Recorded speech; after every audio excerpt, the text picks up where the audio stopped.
Happy Sabbath. Sabat fericit tuturor. Greetings from Wales. Salutări din țara Galilor. I'm going to stand this way. Ok. Okay. I'd like to talk about the topic of the trumpets. Îmi place să vorbesc despre subiectul trâmbițelor. When we look at the charts, 1843 charts and 1850 charts, Atunci când ne uităm la aceste hărți, harta 1843 și 1850, there are a number of items where the church has rejected. sunt un număr de elemente din aceste hărți pe care biserica le respinge. So the church has rejected the pioneer understanding of the daily. Biserica, în general, a respins înțelegerea pionierilor a necurmatului, They rejected the 2520. a respins înțelegerea profeției de 2520, But also, they have started, if not already, rejected our understanding of the trumpets and the three woes. și, de asemenea, deja au început să respingă înțelegerea celor 7 trâmbițe și 3 vaiuri. Many in the Adventist church place the 7 trumpets into the future. Mulți din Biserica Adventistă plasează cele 7 trâmbițe în viitor. So I thought it'd be good that we have a review Și cred că este folositor să avem o recapitulare, o revizuire a subiectului and look at our understanding of the three woes. și să privim la înțelegerea noastră asupra celor 3 vaiuri. So for this evening, Așadar, pentru această seară, we're going to look at the first 5 trumpets. ne vom uita la primele trâmbițe, la primele 5 trâmbițe. And then tomorrow we're going to look at the remaining trumpets. Iar mâine ne vom uita la următoarele sau trâmbițele care au mai rămas. Actually, probably today we'll just probably do the first 4 trumpets. We'll see how we go. Poate că astăzi vom face doar primele 4 trâmbițe, vom vedea cum decurg lucrurile. So here we're told history to repeat. Aici ni se spune istoria urmează să se repete. The book of Revelation in connection with the book of Daniel especially demands study. În notițele noastre, la pagina 40, primul citat spune: Cartea Apocalipsei împreună sau în conexiune cu cartea lui Daniel necesită un studiu special. Study Revelation in connection with Daniel, for history will be repeated. Și al doilea citat, studiați Apocalipsa împreună cu Daniel, deoarece istoria se va repeta. So we know that Daniel and Revelation are to be studied together. Știm că Daniel și Apocalipsa trebuie studiate împreună. And we're told that history will be repeated. Și ni se spune că istoria se va repeta. The establishment, the growth, and the reign of the papacy as a world power is distinctly a subject of prophecy, as well as is the fall of Rome and the planting of the 10 kingdoms upon the ruins thereof. Indeed, the prophecy of this is an inseparable part of the prophecy of the other. Înființarea, creșterea și domnia papalității ca putere mondială este în mod distinct un subiect al profeției, la fel ca și căderea Romei și plantarea celor 10 regate pe ruinele acesteia. Într-adevăr, profeția acestui lucru este o parte inseparabilă a profeției celuilalt. And so we're told that Rome establishes the vision. Ni se spune că Roma este cea care întemeiază viziunea. So Rome is a central part of the prophecy that we understand. Roma, așadar, este o parte centrală a profeției pe care noi o înțelegem. And here we have the 10 kingdoms. Aici pe hartă avem cele 10 împărății. The 10 kingdoms here. Cele 10 împărății acolo. The unity of Rome. The first decisive step in the downfall of Rome was the removal of the seat of empire from the west to the east. Until then, its unity had been very faithfully preserved. After that, division and subdivision became the order of the day until the final ruin of the empire. Unitatea Romei. Primul pas decisiv în prăbușirea Romei a fost îndepărtarea scaunului Imperiului din apus în răsărit. Până în acel moment, unitatea fusese foarte bine prezervată sau menținută. După aceea, divizia și subdiviziunea a devenit ordinea zilei până la ruina finală a Imperiului.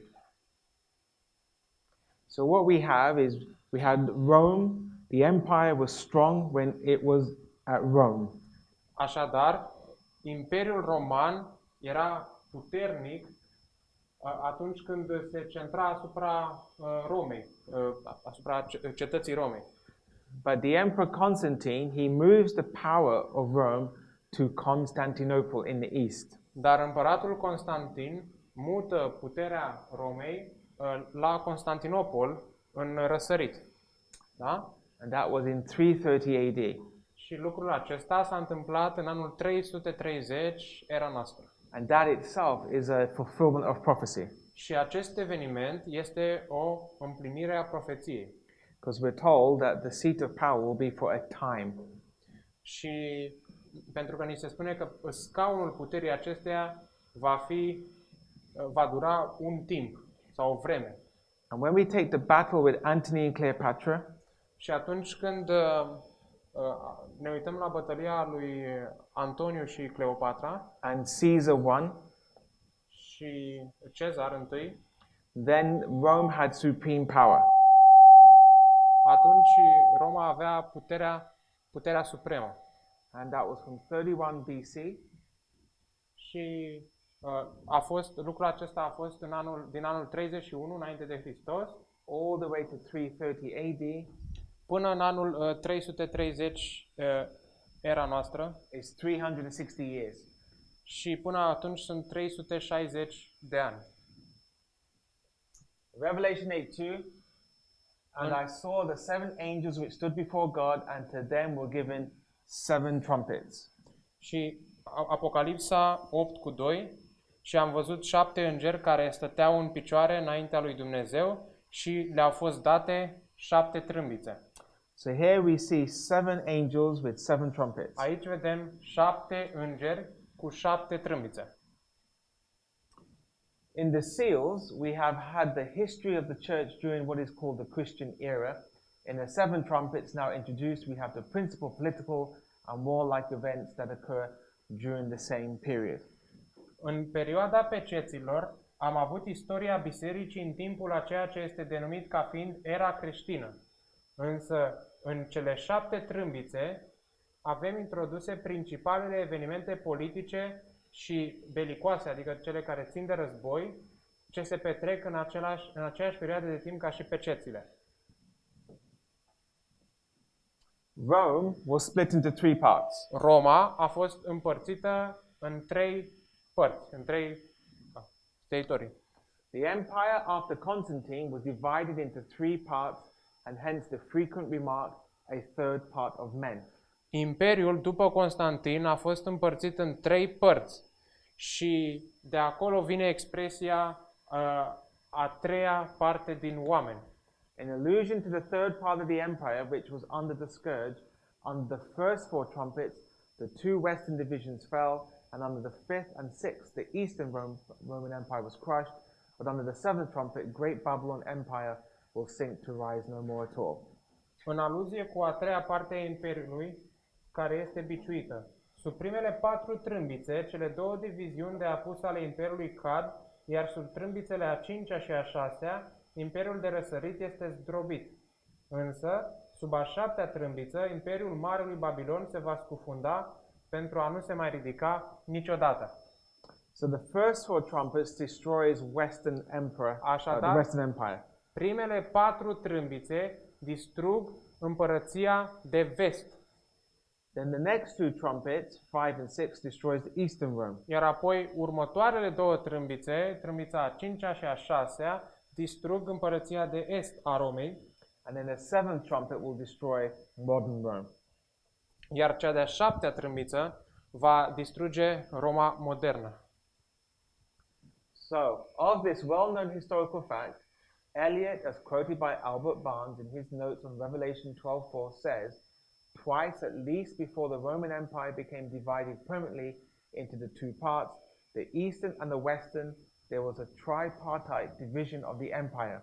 The first occurred in AD 311 when it was divided between Constantine, Licinius, and Maximin, and the other AD 337 on the death of Constantine, Constans, and Constantius. Despre acest binecunoscut fapt istoric, Eliot, citând pe Albert Barnes în notițele sale despre Apocalipsa 12:4, spune: de cel puțin 2 ori mai înainte ca Imperiul Roman să se împartă permanent în cele două părți, estul, răsărit și vestul apus, a existat o tripartită împărțire a Imperiului. Prima a avut loc în 311 era noastră, când s-a divizat între Constantin, Licinius și Maximin, iar alta a avut loc în 337 era noastră, după moartea lui Constantin, Constans și Constantius. So here we see the Roman Empire divided into three. Aici vedem Imperiul Roman împărțit în 3. So we have the green, the purple, and the yellow. Avem partea verde, partea purpurie și galbenă. In Revelation then 8:3-4, and another angel came and stood at the altar, having a golden censer, and there was given unto him much incense, that he should offer it with the prayers of all the saints upon the golden altar which was before the throne. And the smoke of the incense which came with the prayers of the saints ascended up before God out of the angel's hand. Și un alt înger a venit și a stat în picioare la altar, având o tămâietoare de aur, și lui i-a fost dată multă tămâie ca să o aducă cu rugăciunile tuturor sfinților peste altarul de aur care era înaintea tronului. Și fumul tămâiei se ridică împreună cu rugăciunile sfinților din mâna îngerului înaintea lui Dumnezeu. So the angel who approaches the altar is not one of the 7 trumpet angels. The altar is the altar of incense, which is in the earthly sanctuary, was placed in the first apartment. And here then is another proof that there exists a heaven, a sanctuary with its corresponding vessels of service, of which the earth was a figure, and that we are taken into that sanctuary by the visions of John. Îngerul care se apropie de altar nu este unul dintre îngerii celor 7 trâmbițe. Altarul este altarul tămâierii, care în sanctuarul pământesc este amplasat în primul compartiment, Sfânta. Aici, deci, este o altă dovadă că în ceruri există un sanctuar cu instrumentele lui pentru serviciu, un tip pentru cele de pe pământ, și putem intra în acest sanctuar prin viziunile lui Ioan. So in the first compartment of the sanctuary, we would have the altar of incense, and then we have a censer where that incense will be put into the censer, and it will be like this. În prima parte a sanctuarului avem altarul tămâierii și apoi avem o cădelniță, cum ar veni, o tămâietoare în care se pune tămâia și care tămâiază înaintea Domnului. So here we see some mediation in the sanctuary. So a work of ministration for all the saints in the sanctuary above is thus brought to view. This angel is Christ, as only he is ministering in the sanctuary. And also note that the altar of incense is also associated with the holy place, okay? And the incense is only offered with our prayers. If we don't ask for what we need and want, we will not receive it. Ne este prezentată aici o lucrare de slujire în sanctuarul din cer pentru toți sfinții. Îngerul este Hristos, deoarece El este singurul care slujește în sanctuar. De observat că altarul tămâierii este asociat cu locul preasfânt, Sfânta Sfintelor. Mijlocirea este oferită doar cu rugăciunile noastre, iar dacă noi nu cerem ce avem nevoie și ce dorim, nu vom primi. When the smoke would come up from the altar of incense, atunci când când iese fumul din altarul tămâierii, it would fill the holy place, atunci se umple locul sfânt, and it would also go into the most holy place. Și de asemenea va intra și în locul preasfânt. And so when we have the censer could be moved into the most holy place as well. Așadar, atunci când vorbim despre cădelniță, cădelnița putea să fie mișcată și în locul preasfânt, de asemenea. In Revelation 8:5, and the angel took the censer and filled it with fire of the altar and cast it into the earth, and there were voices and thunderings and lightnings and an earthquake. Și spune, și îngerul a luat tămâietoarea și a umplut-o cu focul altarului și a aruncat-o pe pământ și au fost voci și fulgere și cutremur. Apocalipsa 8:5. So what we see then by this act is shown that there is to be a great upheaval and judgment against the earth. De asemenea, ceea ce vedem este că prin acest act este arătat că urmează o mare revoltă sau tulburare și judecată împotriva pământului. And this is one reason why some Adventists or many Adventists place this in the future, because they link this to the seven last plagues. Și acesta este unul dintre motivele pentru care adventiștii plasează trâmbițele în viitor, pentru că le leagă de cele 7 plăgi, ultimele plăgi. The seven trumpets are not the same as the seven last plagues, and not only are there similarities, but there are a great number of differences between the plagues and the trumpets. Cele 7 trâmbițe nu sunt același lucru cu cele 7 plăgi, da? Nu doar că există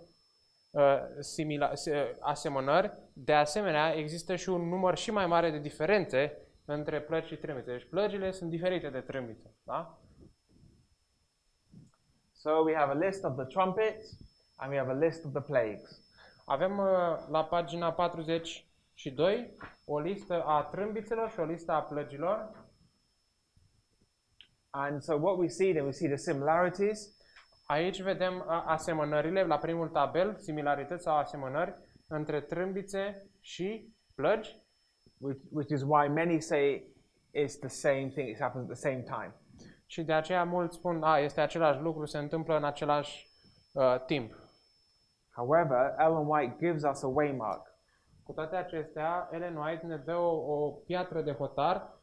And she tells us that with the fifth and sixth trumpets, și ne spune că cu cea de-a 5-a și a 6-a trâmbiță, our fulfillment of prophecy, împlinirea profeției noastre, where the sixth trumpet takes us to 1840, 11th of August 1840.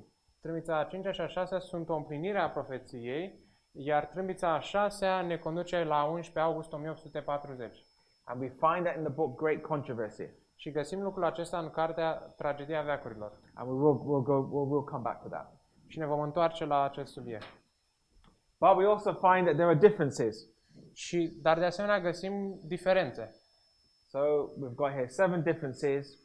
Aici avem 7 diferențe în al doilea tabel de la pagina 42. Which shows they cannot be the same.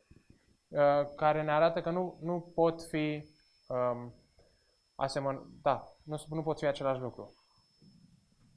And these are in your notes. Și toate acestea se află în notițele dumneavoastră. So, and the 7 angels which had the 7 trumpets prepared themselves to sound. Apocalipsa 8:6. Și cei 7 îngeri care aveau cele 7 trâmbițe s-au pregătit să sune din ele. So the 7 angels prepared themselves to sound. Their sounding comes in as a complement to the prophecies of Daniel 2 and 7, commencing with the breaking up of the old Roman Empire into its 10 divisions, of which in the first 4 trumpets we have a description. Cei 7 îngeri, la pagina 43 sus, cei 7 îngeri se pregătesc să sune. Sunetul lor vine ca o completare a profeției din Daniel, capitolul 2 și capitolul 7, începând cu ruperea vechiului Imperiu Roman în 10 părți, al cărei descrieri o găsim în primele 4 trâmbițe. Before Constantine moves his empire to Constantinople, înainte ca Constantin să își mute imperiul în Constantinopol, he brings in a Sunday law. Aduce o lege duminicală. Does anyone know the date of that Sunday law? Știe cineva care a fost data acelei legi duminicale lui Constantin? 321? 321? I think it's 321. În 321, da? Cred că în 321. And so what we have a Sunday law. Așadar, se petrece o lege duminicală atunci. Then he moves. Apoi el continuă. And then judgment comes upon Rome. Și apoi judecata este revărsată asupra Romei. So in Scripture, the trumpet was employed for 4 different reasons. Așadar, în Scriptură, trâmbița era folosită pentru 4 motive diferite. One, to proclaim the various festivals of Israel, such as the Sabbath, New Moons, New Year, Holy Convocations, and Feasts. În primul rând, pentru a proclama diferitele sărbători ale lui Israel, cum ar fi sabatul, lunile noi, anul nou, adunările sfinte și sărbătorile sau posturi, da, sărbători. And then secondly, to summon Israel to prayer and praise. Și în al doilea lucru, pentru a-l convoca pe Israel la rugăciune și slavă, laudă, To proclaim the time of each advance of the camp of Israel in their wilderness journeys toward the promised land. și a arăta timpul fiecărei avansări sau înaintări a taberei lui Israel în pustie și în timpul pribegiilor lor către țara promisă. And then fourthly, a call to arms or a warning or alarm of an enemy invasion and overthrow of Jericho. Și în al patrulea rând, chemarea la arme, da? Sau avertizarea, alarmă în caz de invazie inamică, cucerirea Ierihonului, de exemplu. These 7 trumpets all talk about forces that affected the area of the Roman Empire, first pagan Rome and then papal Rome. Aceste 4 trâmbițe vorbesc despre forțele care au afectat zona Imperiului Roman, mai întâi Imperiul Roman păgân, apoi Imperiul Roman papal. And the context here is war. However, during this time it is also a call for God's people to draw close to God in worship as we are in the time of the 7th trumpet. Aici contextul este războiul. Oricum, în același timp, este o chemare a poporului lui Dumnezeu să se apropie mai mult de el prin închinare, deoarece suntem în timpul trâmbiței a 7-a. In Numbers 10, 1-10, Numeri, capitolul 10, versetul 1 la 10, la pagina 43 jos. and here, yeah, we read it, that's fine. You can. Și Domnul i-a vorbit lui Moise spunând: fă-ți 2 trâmbițe din argint, dintr-o singură bucată să le faci, ca să le folosești pentru chemarea adunării și pentru călătoria taberelor. Și când vor trâmbița cu ele, toată adunarea să se adune la tine la ușa tabernacolului întâlnirii. Și dacă vor trâmbița doar cu una, atunci prinții, capii miilor lui Israel, să se adune la tine. Când trâmbițați o alarmă, atunci taberele care se află pe partea de est să meargă înainte. Când trâmbițați o alarmă a doua oară, atunci taberele care se află pe partea de sud să pornească, ei să sune o alarmă pentru călătoriile lor. Dar când adunarea trebuie adunată, să trâmbițați, dar să nu sunați o alarmă. Și fiii lui Aron, preoții, să trâmbițeze cu trâmbițele, și ei să vă fie o rânduială pentru totdeauna în toate generațiile voastre. Și dacă mergeți la război în țara voastră, împotriva dușmanului care vă oprimă, atunci să sunați o alarmă cu trâmbițele. Și veți fi amintiți înaintea Domnului Dumnezeului vostru și veți fi salvați din mâna dușmanilor voștri. De asemenea, în ziua veseliei voastre și în zilele voastre solemne și la începuturile lunilor voastre să trâmbițați cu trâmbițele peste ofrandele voastre arse și peste sacrificiile ofrandelor voastre de pace, ca să vă fie ca o amintire înaintea Dumnezeului vostru. Eu sunt Domnul Dumnezeul vostru. So what we find in Numbers 1-10, we see all the uses for the trumpet. În Numeri 10 cu 1 la 10 vedem fiecare întrebuințare a trâmbițelor, cum erau ele folosite. So we see the call for worship, we see the journeyings, we see for war. Vedem chemarea către închinare, călătoriile, vedem războiul, da? In Leviticus 23, 24-25, Leviticul 23, de la 24 la 25, speak unto the children of Israel, saying, in the 7th month, in the first day of the month, shall ye have a Sabbath, a memorial of blowing of trumpets, and a holy convocation, and ye shall do no servile work therein, but ye shall offer an offering made by fire unto the Lord. spune așa: vorbește copiilor lui Israel, spunând în luna a 7-a, în ziua 1 a lunii, să aveți un sabat, o amintire cu sunet de trâmbiță, o adunare solemnă, sfântă. Să nu faceți nicio lucrare de servire în ea, ci să aduceți Domnului ofrandă făcută prin foc. So again, we have then the Feast of Trumpets. Acolo avem sărbătoarea trâmbițelor. And then shalt thou cause the trumpet of the Jubilee to sound on the 10th day of the 7th month. In the day of atonement shall ye make the trumpet sound throughout all your land. And ye shall hallow the 50th year and proclaim liberty throughout all of the land unto all the inhabitants thereof.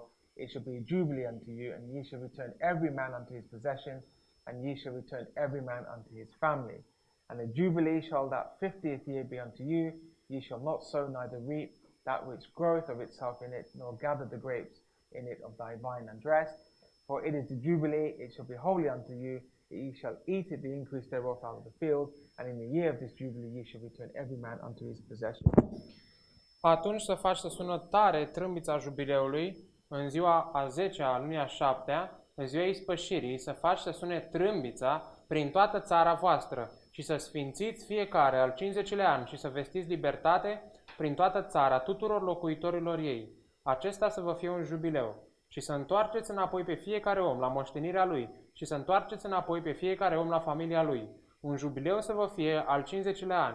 Nici să nu semănați, nici să nu secerați ceea ce crește de la sine, nici să nu strânge ciorchinii viei tale netăiate, pentru că este jubileul acesta să fie sfânt pentru voi, să mâncați rodul lui care iese din câmp. În anul acestui jubileu să întoarceți înapoi pe fiecare bărbat la posesiunea lui.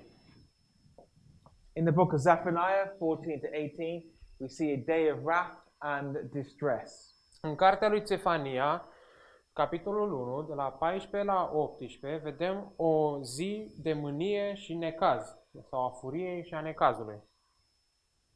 It's a day of wrath, a day of trouble and distress, a day of wasteness and desolation, a day of darkness and gloominess, and a day of clouds and thick darkness. Este o zi a furiei, o zi de necaz și strâmtorare, o zi de secătuire și de pustire, o zi de întuneric și de întunecime, o zi cu nor și de întuneric gros, o zi a trâmbiței, also verse 16, there about the high towers.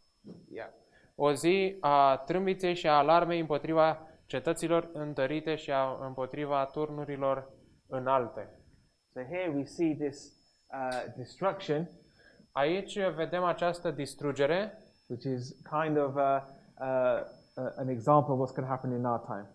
care este un fel de exemplu a ceea ce se va întâmpla în timpul nostru. And we see this day of the trumpet and alarm. Și vedem această zi a trâmbiței și a alarmei.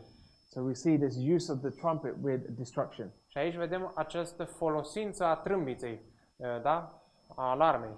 And in Jeremiah 4:19 În Ieremia 4 cu 19 and 4:5, și în Ieremia 4 cu 5, it says the trumpet denotes an invasion of enemy forces, and this is made clear by Jeremiah.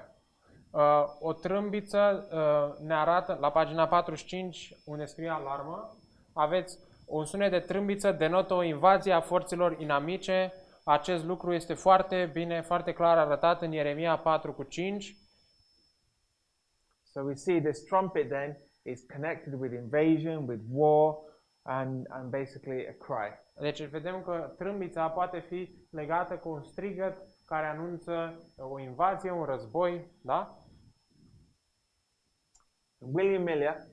William Miller Says this, spune așa: in prophetical scripture, the sounding of trumpet is always used to denote the downfall of some empire, nation or place, or some dreadful battle, which may decide the fate of empires, nations, or places.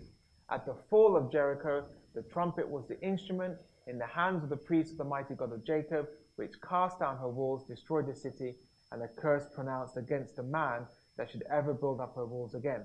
Again, the trumpet was the instrument by which Gideon put to flight the armies of the aliens, and the prophet Amos says, "Shall the trumpet be blown in the city, and the people not be afraid?"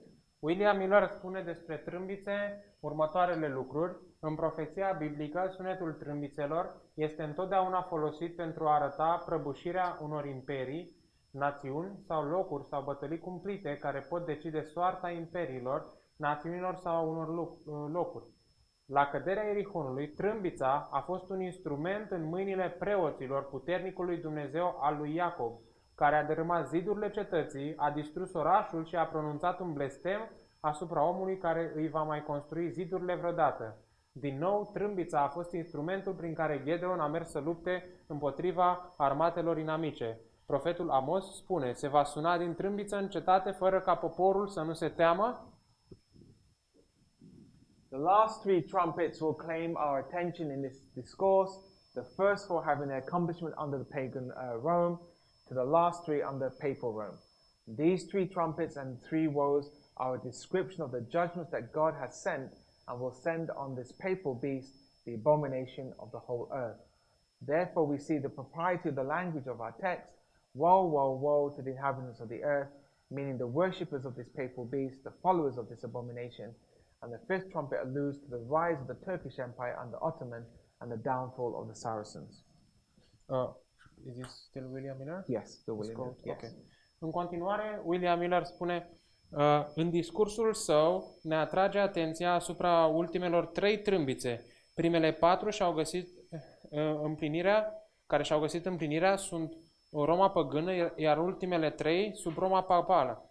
Primele patru și-au găsit împlinirea sub Roma păgână și ultimele trei sub Roma papală. Da? Aceste trei trâmbițe și trei vauri sunt o descriere a judecăților pe care Dumnezeu le-a trimis și le va trimite asupra fiarei papale, urăciunea întregului pământ. Așadar, vedem proprietatea limbii din textul nostru, sau caracteristica limbii din textul nostru. Vai, vai, vai locuitorilor pământului, cu alte cuvinte, adoratorilor acestei fiare papale, adepții acestei urăciuni. A cincea trâmbiță face referire la apariția Imperiului Turc sau Ottoman, când saracenii sau sarazinii se prăbușesc.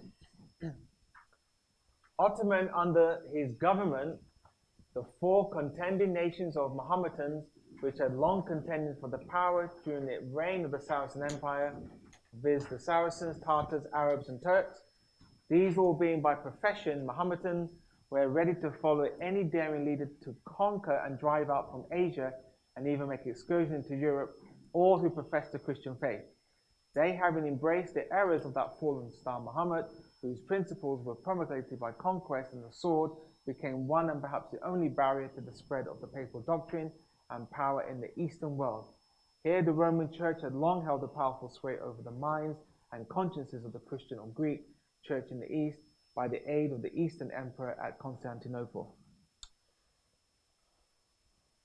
Ottoman, care era întemeitorul Imperiului Turc, Ottoman, Ottoman a unit sub guvernarea sa cele patru națiuni ale mahomedanilor, care s-au luptat o perioadă lungă pentru putere în timpul domniei împăratului Sarazin. Sarazinii, tătarii, arabii și turcii. Aceștia, toți fiind de profesie mahomedani, erau gata să urmeze oricare lider curajos pentru a cuceri și a-i arunca afară din Asia.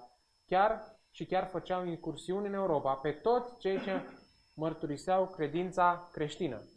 Îmbrățișând erorile stelei căzute, Mahomet, ale cărui principii erau promulgate prin cucerire și sabie, ei au devenit una și probabil singura barieră în împrăștierea doctrinei și puterii papale din lumea de răsărit. În această zonă, Biserica Romană a avut un control puternic asupra minților și conștiinței creștinilor sau a bisericii grecești din răsărit, prin ajutorul împăratului de răsărit de la Constantinopol. Însă turcii sau otomanii pe care Domnul i-a suferit sau cărora Domnul le-a permis să-i ridice în Bitinia, pe aproape de izvoarele Eufratului, precum un bici împotriva urăciunilor papale, au ajuns acum sub controlul puterii romane, iar din acest moment putem spune că a început declinul autorității papale. Astfel, la sunetul celei de-a cincea trâmbiță, Roma papală începe să arate o slăbiciune care s-a manifestat din ce în ce mai mult cu fiecare eră succesoare, până când puterea ei civilă s-a sfărmat în ruine, iar prezumția ei ecleziastică s-a scufundat la sunetul trâmbiței a șaptea, pentru a nu se mai ridica vreodată. But the Turks or Ottomans, whom the Lord suffered to rise up in Bithynia, on or near the headwaters of the Euphrates. Oh, sorry, I already read that. Sorry. Oh, okay. So here we see basically William Miller describes everything, and that's in his William Miller's works.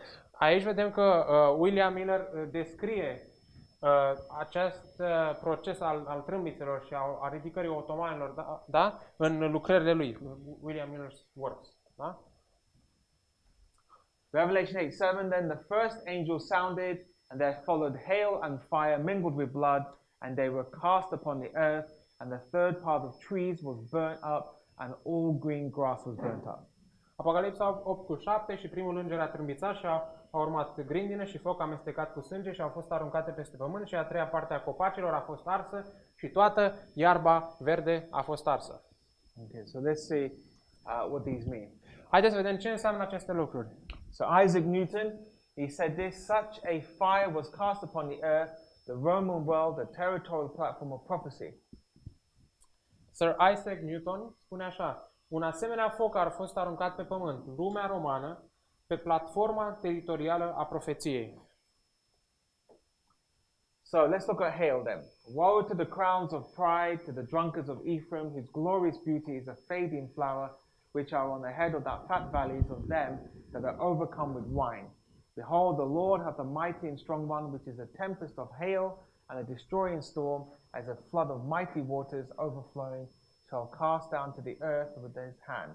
And the crown of pride, the drunkards of Ephraim, shall be trodden under feet. And this describes with the Assyrian army that desolated apostate Israel is likened to hail. La pagina 46 jos avem grindina. Isaia 28 spune așa: vai coroanei mândriei, bețivilor lui Efraim, a cărei frumusețe glorioasă este o floare ce se vestejește, care este pe capul văilor grase ale celor ce sunt învinși de vin.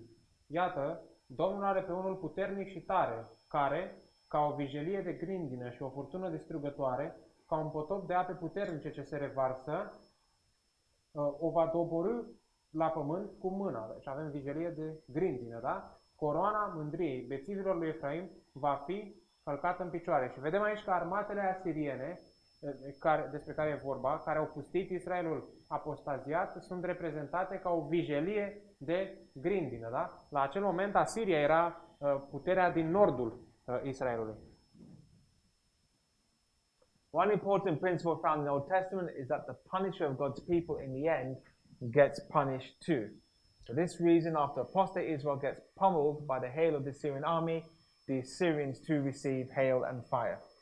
Deci, un principiu important găsit în istoria Vechiului Testament este că poporul care pedepsește pe poporul lui Dumnezeu este pedepsit și el la rândul lui. Da? Și vedem, de exemplu, că după ce Israelul apostaziat este distrus de armata asiriană, apoi și armata asiriană este distrusă de acest foc și grindină. Da? And we find that in Isaiah 30, verse 30 to 31. Și acest lucru se găsește în Isaia 30, versetul 30 și 31.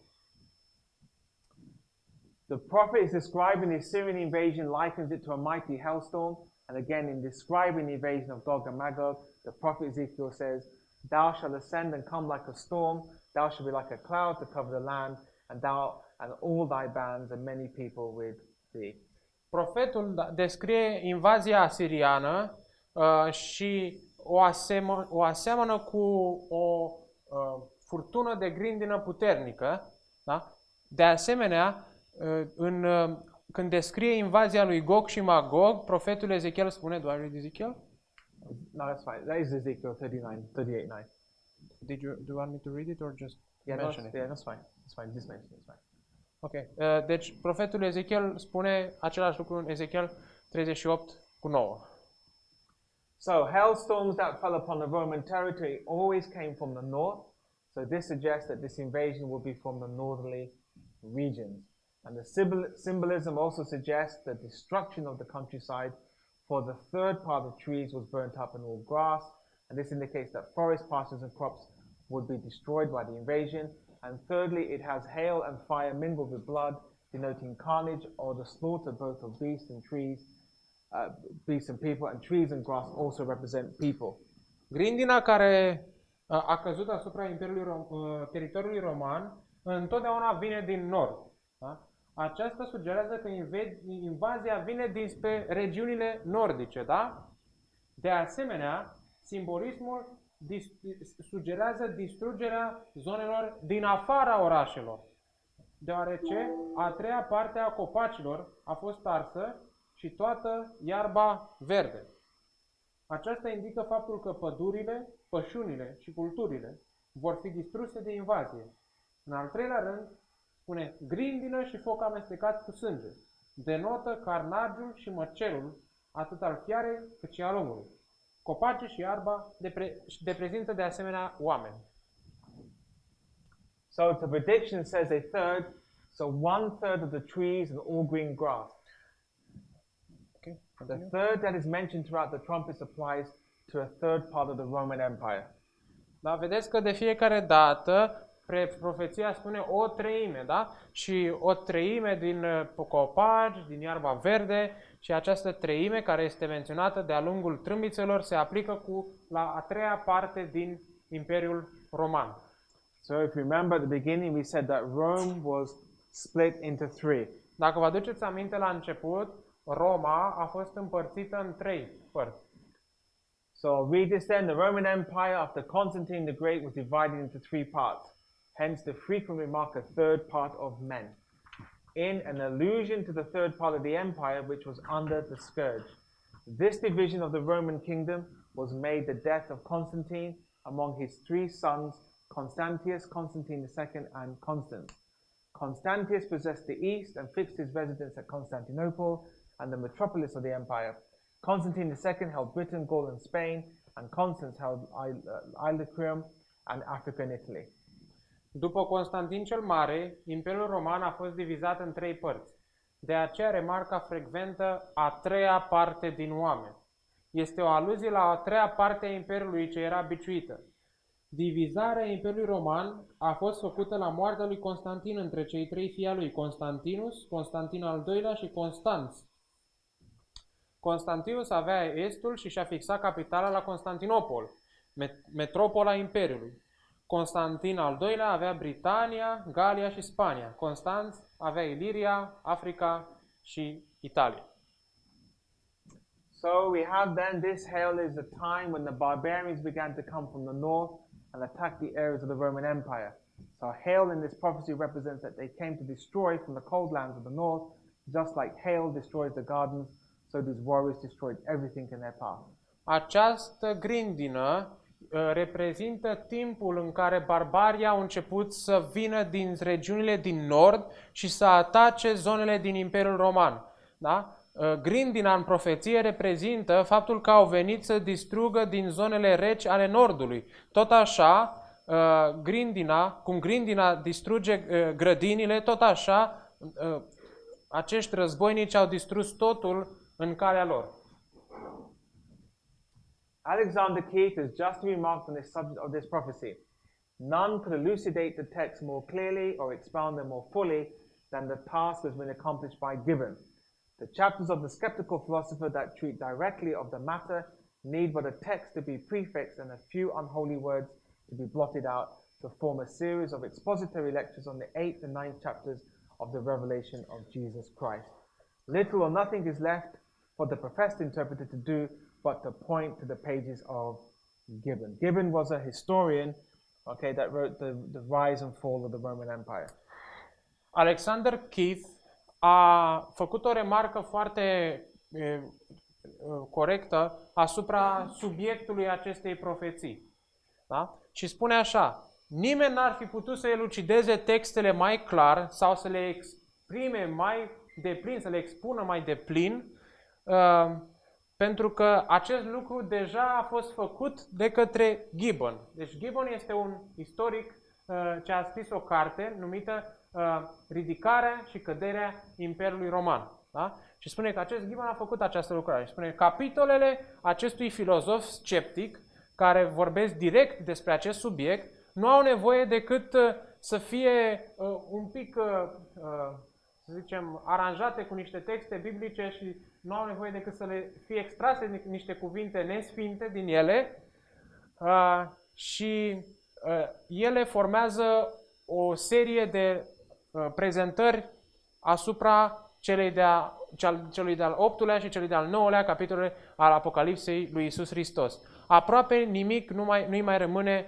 interpretului să facă decât să arate către paginile istoricului Gibbon. The first sore and heavy judgment which fell on Western Rome in its downward course was the war with the Goths under Alaric, who opened the way for later inroads. The death of Theodosius, the Roman Empire, occurred in January AD 395, and therefore the end of the winter, the Goths under Alaric were in arms against the empire. Prima judecată grea și amară care a căzut asupra Romei de vest în prăbușirea ei a fost războiul cu goții lui Alaric. Război ce a deschis calea incursiunilor mai târzii. Da?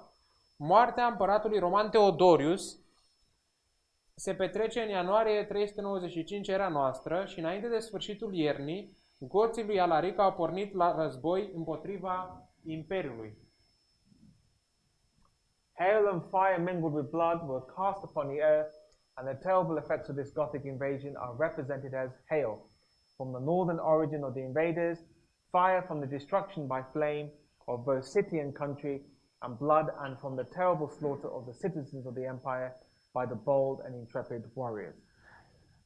Grindină și foc amestecat cu sânge au fost aruncate asupra pământului.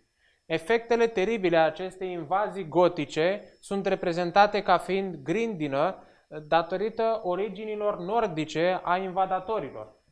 Da? Foc se provine de la distrugerea prin foc a atât orașelor cât și a zonelor rurale, da? Iar sângele de la măcelul teribil al cetățenilor și al Imperiului de către războinicii îndrăzneți și întreprinzători. So the first trumpet, then the blast of the first trumpet has its location about the close of the 4th century and onward, and refers to the desolating invasions of the Roman Empire under the Goths.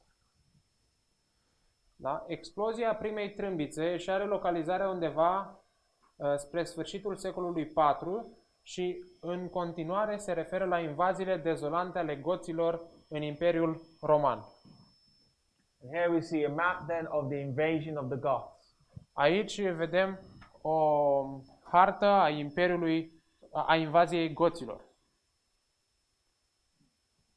After making this summary, Keith completes the picture by saying the concluding sentence of the 33rd chapter of Gibbon's history is of itself a clear and comprehensive commentary, for in winding up his own description of this brief but most eventful period, he concentrates as in a parallel reading the sum of the history and the substance of the prediction.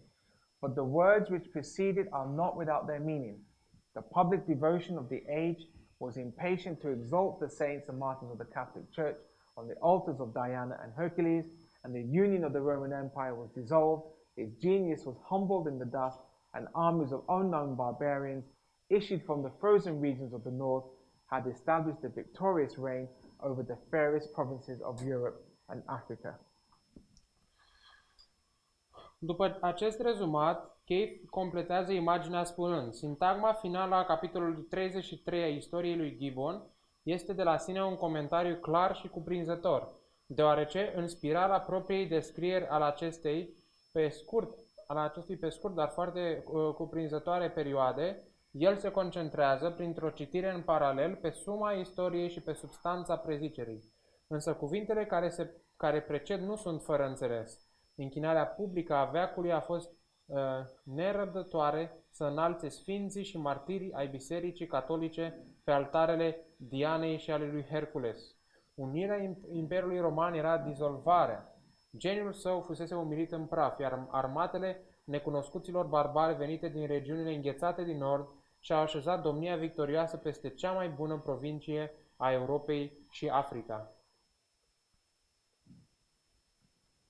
Then we have the last word, Africa, is a signal for the sounding of the second trumpet, and the scene changes from the shores of the Baltic to the southern coast of the Mediterranean, or from the frozen regions of the north to the borders of burning Africa. And instead of a storm of hail being cast upon the earth, a burning mountain was cast into the sea. În ultimul cuvânt, Africa este semnalul sunetului celei de-a doua trâmbiță. Scena se schimbă de la marurile Mării Baltice la coasta sudică a Mediteranei sau de la regiunile înghețate ale nordului la granițele arzătoarei Africi. Și în loc de o furtună de grindină aruncată asupra pământului, un munte aprins a fost aruncat în mare. And the first trumpet is from AD 395 to AD 410. Iar prima trâmbiță este din anul 395 era noastră până în anul 410. In Revelation 8:8-9, and the second angel sounded, and as it were a great mountain burning with fire was cast into the sea, and the third part of the sea became blood. Apocalipsa 8, cu 8 cu 9, spune, și al doilea înger a trâmbițat și ceva ca un munte mare arzând cu foc a fost aruncat în mare și a treia parte a mării a devenit sânge. Și a murit a treia parte a creaturilor care erau în mare și aveau viață și a treia parte dintre corăbii a fost distrusă. And the third part of the creatures which were in the sea and had life died, and the third part of the ships were destroyed. Yeah, you read that. Okay. This symbolism suggests a power connected with the sea and an invasion by sea power likened to a burning mountain. So what does a mountain represent in prophecy? Scripture is clear that a mountain represents a kingdom. So I am against thee, O destroying mountain, saith the Lord, which destroys all the earth. I will make thee a burnt mountain. Spune așa,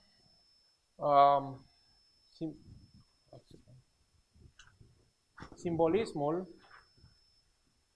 la pagina 50, sugerează o putere conectată cu marea, o invazie pe mare a unei puteri sub forma unui munte în flăcări.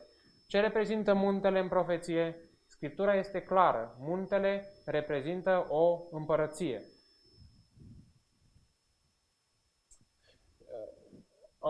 Și Ieremia 51 cu 25, iată spune Domnul, eu sunt împotriva ta, munte distrugător, tu care distrugi tot pământul și eu îmi voi întinde mâna împotriva ta și te voi rostogoli de pe stânci și te voi face un munte ars. In Jeremiah 51:25-29, we see this whole description of judgment against Babylon, and it's this reference to destroying mountain. Vedeți că în Ieremia 51 cu 25 la 29 vedem această descriere a judecății Babilonului. Și în această descriere este asemănată cu un munte ce este distrugător sau care este în distrugere. And it says that Babylon would become a burnt mountain, a burnt Și kingdom. spune că Babilonul va deveni un munte ars, o împărăție arsă. So we see that in Jeremiah 51 there is a confederacy of 4 kingdoms. În Ieremia 51 vedem o confederație de 4 împărății.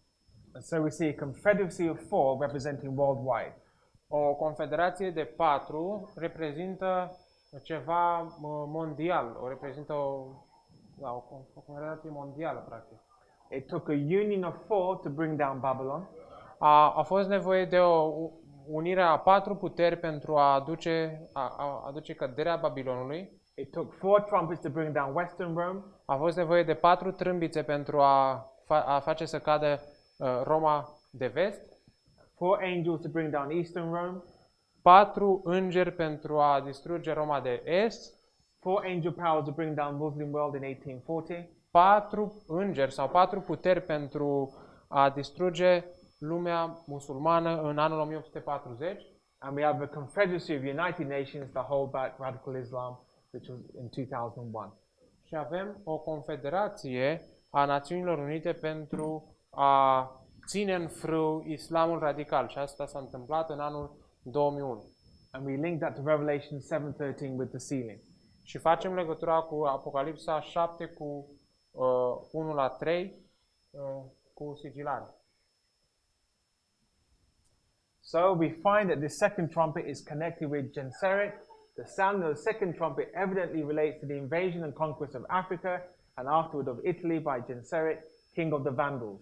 And his conquests were for the most part naval, and his trumpets, or his triumphs, were as it were a great mountain burning with fire cast into the sea.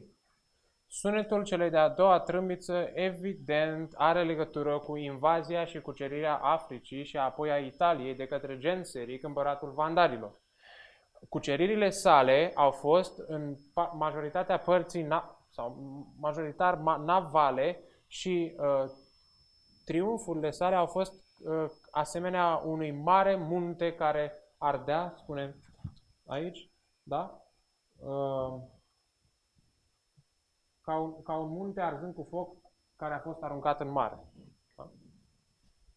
So the next great invasion after Alaric was that of Genseric as the head of the Vandals, and his career reached its height between AD 428 to 468.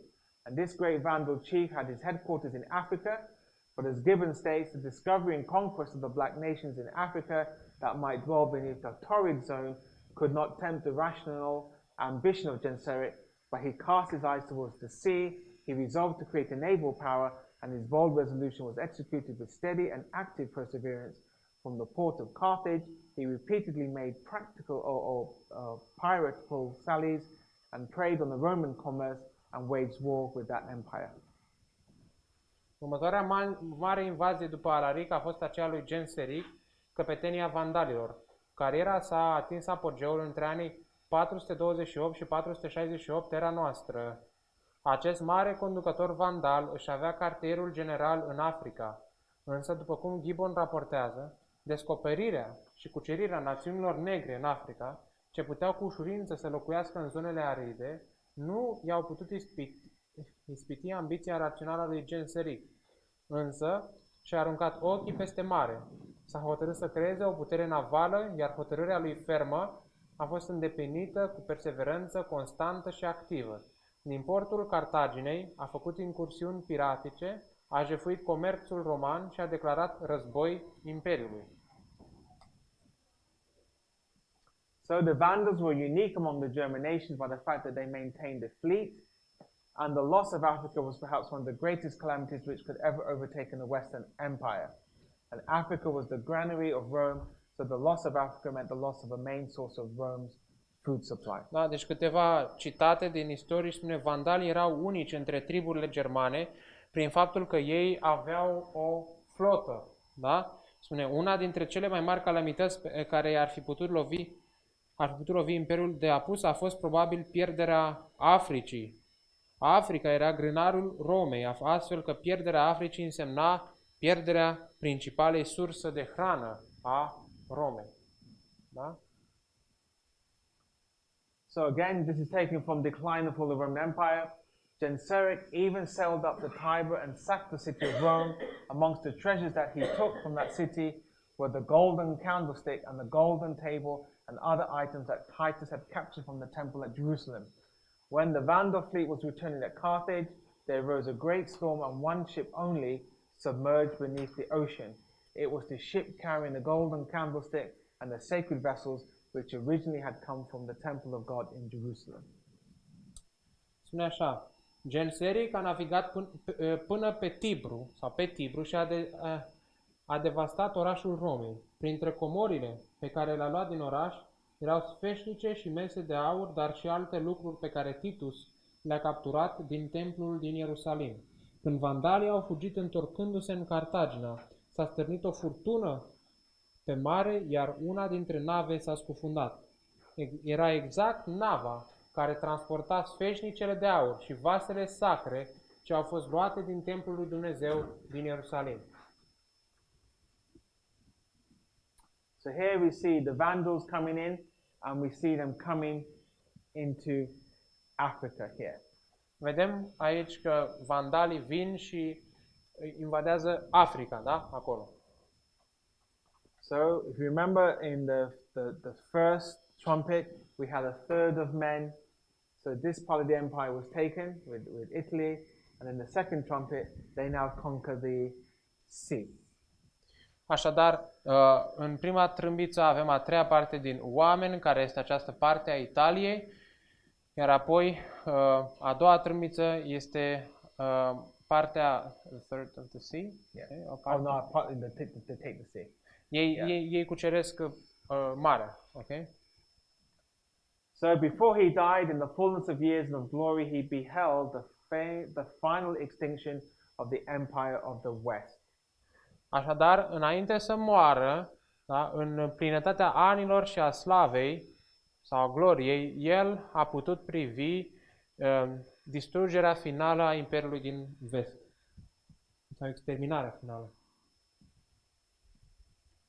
In 533, the Byzantine general Belisarius landed in Africa, and the Vandals were several times defeated, and Carthage was entered, and the same year they were routed in the decisive battle of Tricameron. In the next year, Africa, Sardinia, and Corsica were restored to the Roman Empire. As a nation, the Vandals soon ceased to exist. În 533, generalul bizantin Belisarius a ajuns în Africa, vandalii au fost învinși în nenumărate rânduri, iar Cartagina căzuse. În același an, ei au fost învinși în bătălia decisivă de la Tricameron.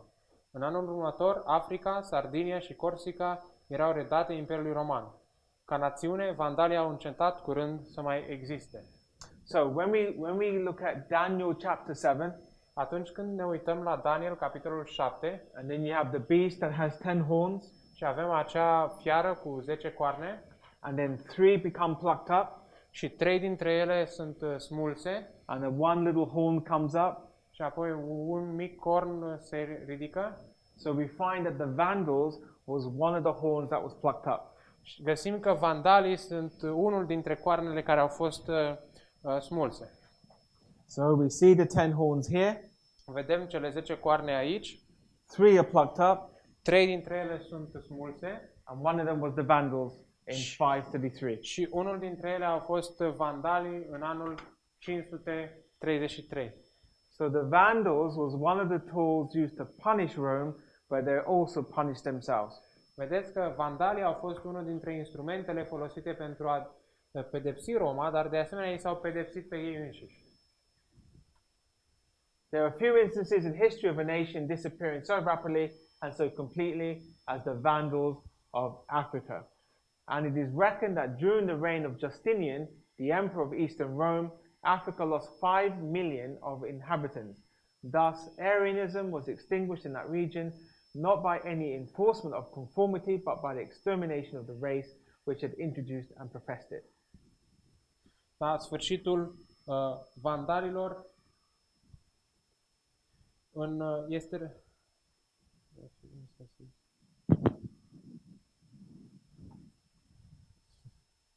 before wormwood, right? Yeah. And second trumpet.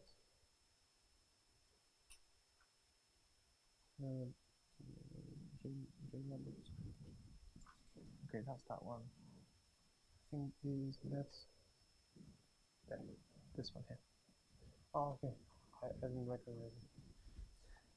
De-a lungul istoriei sunt doar câteva exemple de națiuni care au dispărut atât de repede și complet, precum au făcut vandalii în Africa.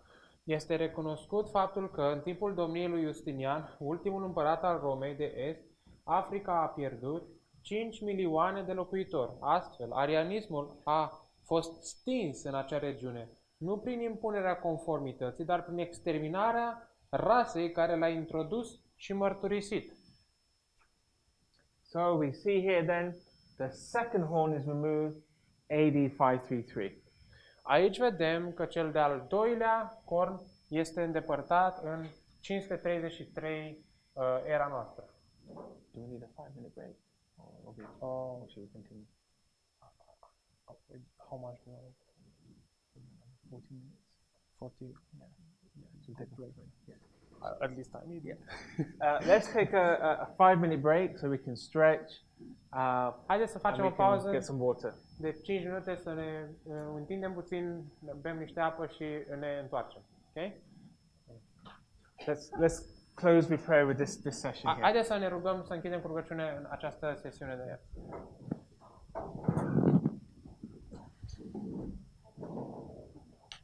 Dear Heavenly Father, we thank you that you have given us these great waymarks so we know where we are in history. Te-am mulțumit, Părinte Ceresc, îți mulțumim că ne-ai oferit aceste mari pietre de hotar pentru a ști unde suntem în istoria aceasta. Please bless us now. In the name of Jesus we pray. Te rugăm Amen. să ne binecuvânteze acum în numele lui Isus. Amin. Amen.